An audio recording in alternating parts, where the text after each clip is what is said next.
Cuwa-cuwa da damfarar da jam'iyyar APC ta yi wa al'ummar Najeriya. Masu sauraro ku biyo mu domin jin yadda wannan labari ya zo mana yanzu.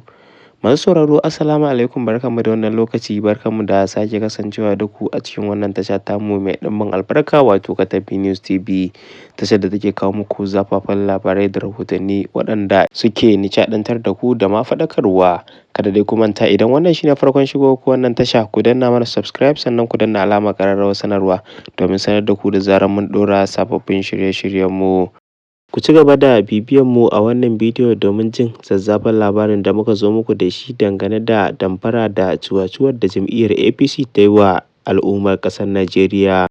Shahararren ɗan gwagwarmayar nan wato Bello Galadanci, wanda al'ummar Najeriya suka fi saninsa da Ɗan Bello, ya fito da wasu ɓoyayyun sirrika waɗanda suka shafi jam'iyyar APC wato jam'iyya mai mulki. Ɗan gwagwarmayar dai wato Ɗan Bello ya bayyana sunayen wasu manya-manyan 'yan siyasa a Najeriya da kuma irin munanan ayyukan da suka aikata ga al'ummar ƙasar Najeriya. Wannan ya fito ne bayan wani bidiyo da ɗan gwagwarmayar wato Bello Galadanci, wanda aka fi sani da Ɗan Bello, ya saka a daren yau. Babu shakka fitowar wannan bidiyo ya yi matuƙar dawowa da al'umma hayyacinsu, yayin da suka gano waɗanda suke mulkarsu cewar suna matuƙar zaluntar su fiye da yadda suke tunani. Babu shakka waɗannan abubuwa sun yi matuƙar yamutsa hazo, inda al'umma da dama suka dinga zagi da aibata shugabannin nasu, yayin da wasu kuma suke ta son barka ga wannan ɗan gwagwarmaya wato Bello Galadanci, wanda aka fi sani da Ɗan Bello.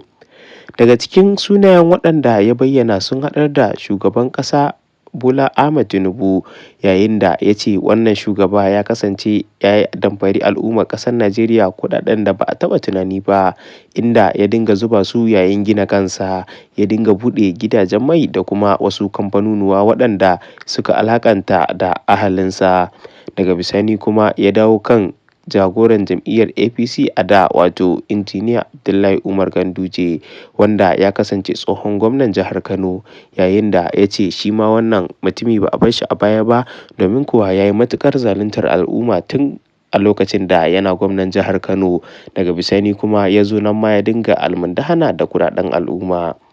Bayan waɗannan, shi dai ɗan gwagwarmayar wato Ɗan Bello ya ambaci sunayen mutane da dama waɗanda sun haɗar da gwamnan jihar Katsina da gwamnan jihar Yobe da kuma gwamnan jihar Filato, yayin da ya dinga bayyana asiransu da kuma irin al'amuran da suka aikata a cikin wannan ƙasa. Kamar yadda kuka sani, wannan ɗan gwagwarmaya da aka fi sani da Ɗan Bello, cikakken sunansa shine Bello Galadanci, ya kasance ɗan gwagwarmaya da al'ummar ƙasar Najeriya suka yi matuƙar yarda da duk abin da ya zo musu da shi, sakamakon suna ganin cewar duk abin da ya zo musu da shi ba zai zo musu da abu na ƙarya ko kuma abin da zai cutar da su ba, sai dai ma ya zo da abin da zai ankarar da su akan shugabannin da suke mulkar su.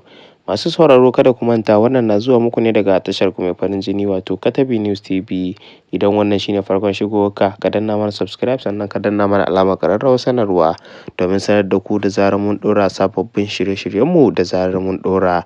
Ku ci gaba da bibiyan mu a wannan tasha tamu mai ɗimbin albarka wato Katabi News TV.